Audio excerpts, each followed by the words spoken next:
get everybody to get behind me. Get a straight line. Greatly appreciate it. Line up however they can.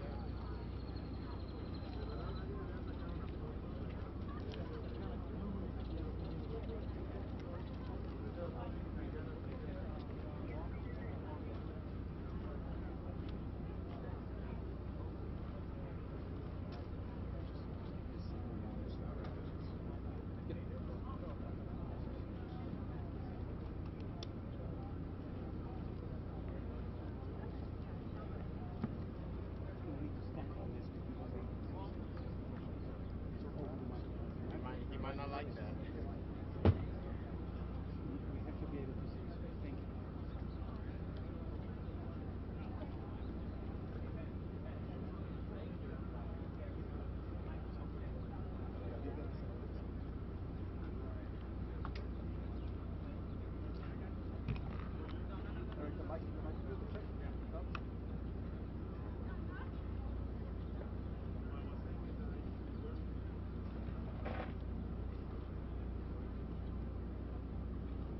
You guys good?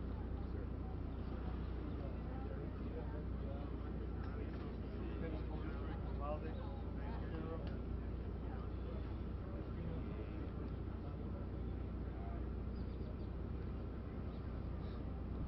Good afternoon, everybody. Good afternoon, everybody. My name is Victor Escalon, Regional Director for DPS South Texas. Thank you so much for being here today. My goal today on this press conference, is to give you a snapshot where we're at today. This incident happened on Tuesday, May 24th, so there's a lot of information, a lot of moving parts. We have a lot of people involved in this investigation. I'm going to give you a summary of what happened, but before I do that, I was able to make it here during the event on May 24th. Same with a lot of other law enforcement officers that came to this event, this critical incident. I got to see the victims, I got to see the officers, I got to see the community members. It is so hard.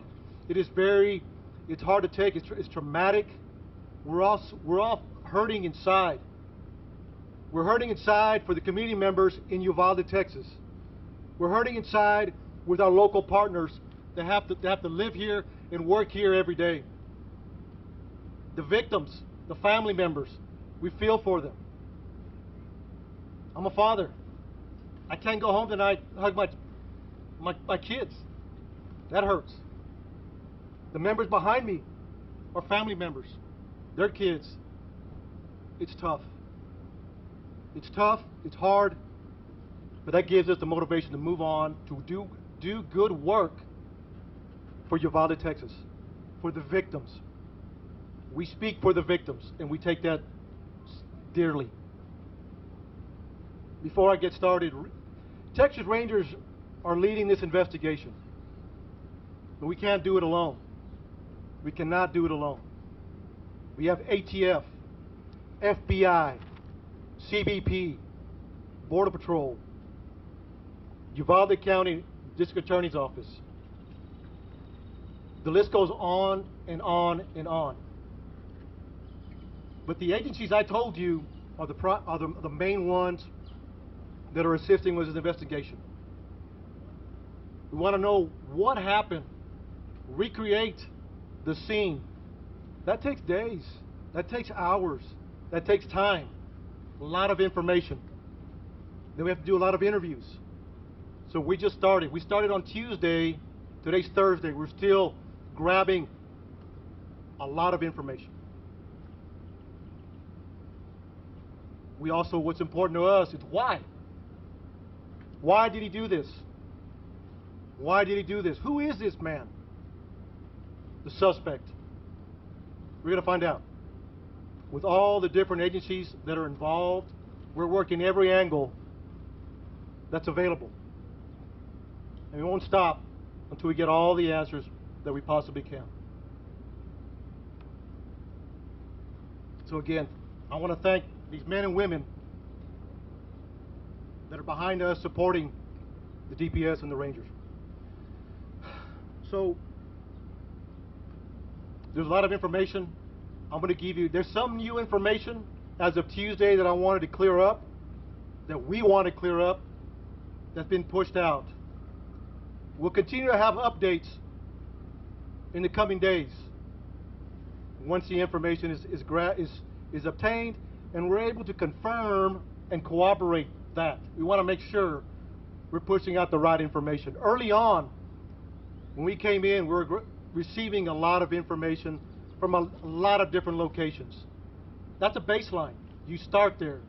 We made some reports. But since then, we started doing interviews, we started working the crime scene, so we're cooperating.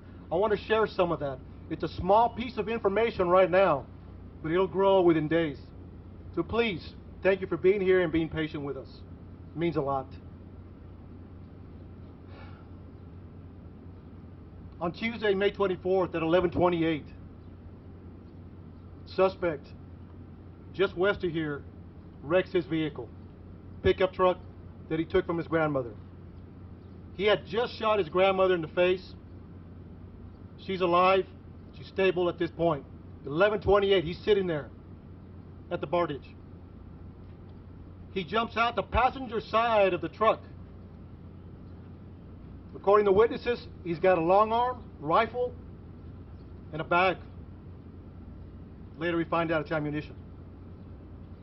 He walks around, he sees two witnesses at the funeral home across the street from where he wrecked.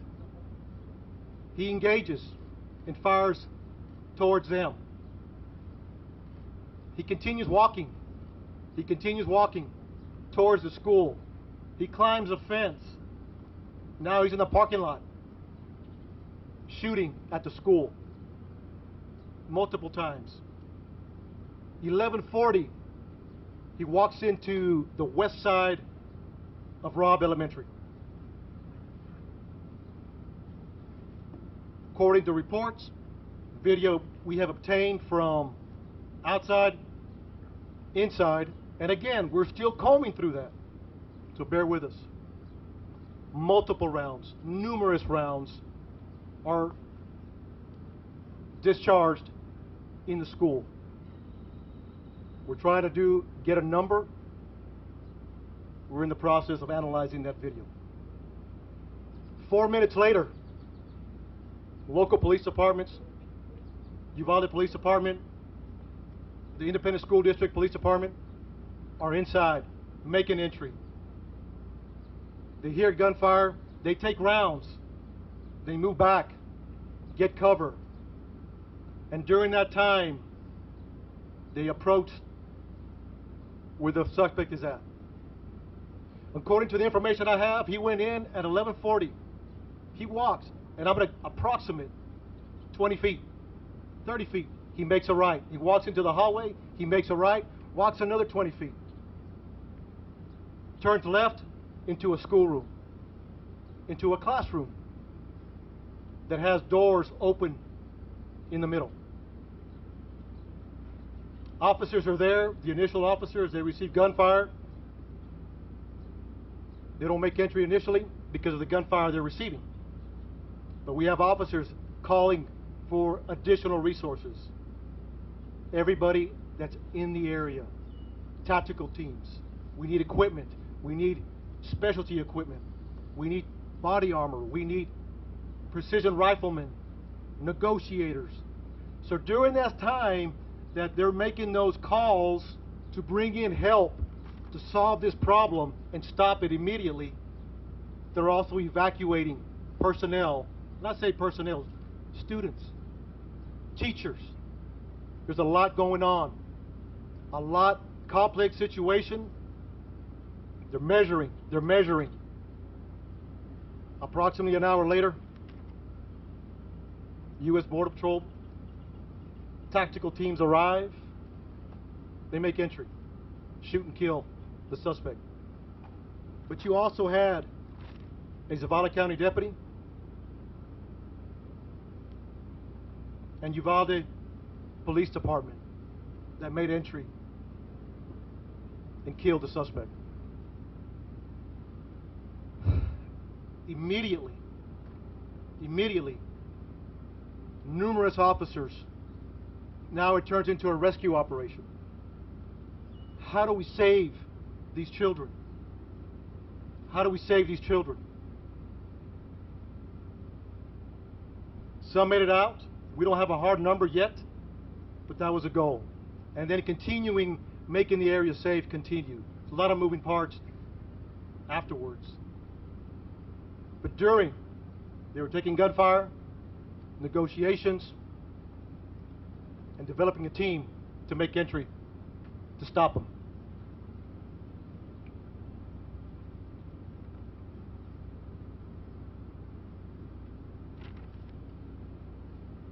I'll take a few questions. And again, look, summary. One more thing I forgot to mention that I want to clear up that came out early on. It was reported that a school district police officer confronted the suspect that was making entry. Not accurate. He walked in unrestricted initially. So from the grandmother's house to the bar ditch to the school, into the school, he was not confronted by anybody. To clear the record on that. 4 minutes later, law enforcement are coming in to solve this problem. So, Director, how is he able Stand to by. get access? So, just want to clear that up. That's very important. And again, this will happen as we move forward. So, thank you. I'll take a few questions. Director, how is he able to get in if it was a school that's supposed to be locked during the school day? So right now, you know, during the investigation, it appears it was unlocked. So we're going to look at that and try to corroborate that as best as we can. You know why? How many gunshots? You know why it was unlocked? I do not. Hey, please, one at a time, and we'll address as many questions as we can. So let me finish this question. One at a time. Announce your name and announce your network. Okay? Let's be respectful, please. My name is Josh Margot, and how do you know why it was unlocked? So Josh, you know, thank you for the question. So right now, it appears it was unlocked. Like I said, it goes back to the investigation. It takes time. We will find out as much as we can why it was unlocked, or maybe it was locked. But right now, it appears it was unlocked. So thank you. Yes, sir. You say at one point when he was inside there, among the things you were attempting negotiation, was he responding to negotiation? And in that period of time, was there continued gunfire? So during that time, right now, according to the information we have, the majority of the gunfire was in the beginning. In the beginning. I say numerous, more than 25. I mean, it was a lot of gunfire in the beginning. During the negotiations, there wasn't much gunfire other than trying to keep the officers at bay. But that could change depending once we analyze the video. But right now, according to the information, he did not respond. Director, Tom Yamas with NBC News. My question is this: was there a school officer on campus, and was that school officer armed? Because that's what we've been told. So at this time, no. No, there was not an officer readily available, armed. No. But was there an officer? No, nothing. I can't answer that yet. I'll circle back with you again. As we do that investigation, we have all these questions we want to answer. So, but I'll get back with you, sir. Yeah. There's a 12-minute gap. There's a 12-minute gap from when he crashes his truck to when he enters the school. 12 minutes. What happened in that 12 minutes? So you got to understand, 11:30 is the information we have at this point that we can confirm. 11:30 a.m. the PD we got a crash and a man with a gun. And then you have responding officers. That's what it is. If it's 12 minutes from 11:30 to 11:40, that's the information we have right now. Look, at the end of the day, our job is to report the facts and have those answers. We're not there yet. Over here, over here. When was the first 911 call? Say it again. When was the first 911 call into official? How long So- did it take to respond to the scene? So right now, the first 911 call is at 11:30. I will get the time what it took to respond. So we'll have that answer. Yes. Could. There's a lot of possibilities. There's a lot of possibilities. Until until we receive an interview, because there was numerous officers at that classroom, numerous. Once we interview all those officers, what they were thinking, what they did, why they did it, the video, the residual interviews, we'll have a better idea. Could anybody have gone there sooner? You gotta understand, it's a small town. You have people from Eagle Pass, from Del Rio, Laredo, San Antonio responding to a small community. Based on the information you have so far, sir, should the officers have gone in sooner? Should they have waited for those tactical police, or should they have gone right in? That's a tough question. That's a tough question. Again, it goes back, our job is to report the facts. Report the facts, and later we can answer those questions. Based on what you know so far, should those officers... I don't have enough information to answer that question just yet.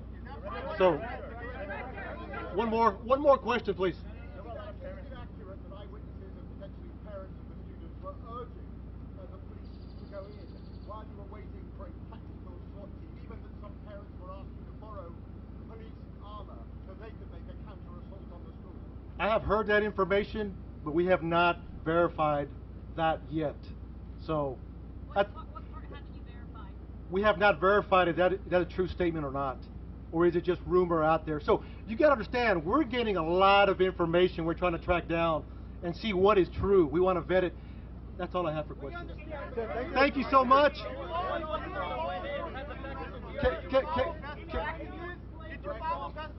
Hold on. Hey, So look, we appreciate the questions. what were the officers doing between 11:44 and 12:44? I got you. Those are our questions. Yes, sir. Barricaded behind that. You guys have said that he was barricaded. Can you explain to us how he was barricaded and why you guys cannot reach that door? So I am taking all your questions into consideration. We will be doing updates. We will be doing updates to answer those questions. Answer that question now, sir. What is your name? Shimon Kobe. Shimon. I hear you. Because we've been given a lot of bad information, so why don't you clear all of this up now and explain to us how it is that your officers who are in there for an hour, yes, rescuing people, but yet no one was able to get inside that room. Shimon, we will circle back with you. We want to answer all your questions. We want to give you the why. That's our job. So give us time. I'm taking all your questions. I'm taking them back to talk to the team. And How the door was barricaded? look, thank you for being here. We'll talk soon. We'll talk soon. Thank you. En español. ¿Puedes decir algo en español, por favor? Director, ¿puedes decir algo en español, por favor? I'm just gonna have them grab their mics. You guys can grab your mics. Can we do something in Spanish? Just a little bit? Not right now.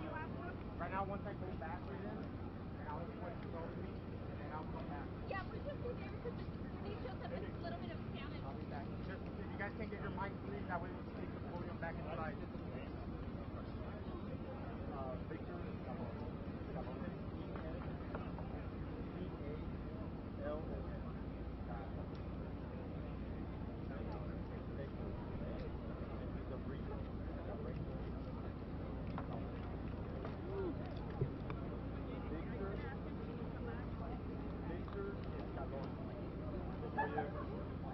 So once I go back inside,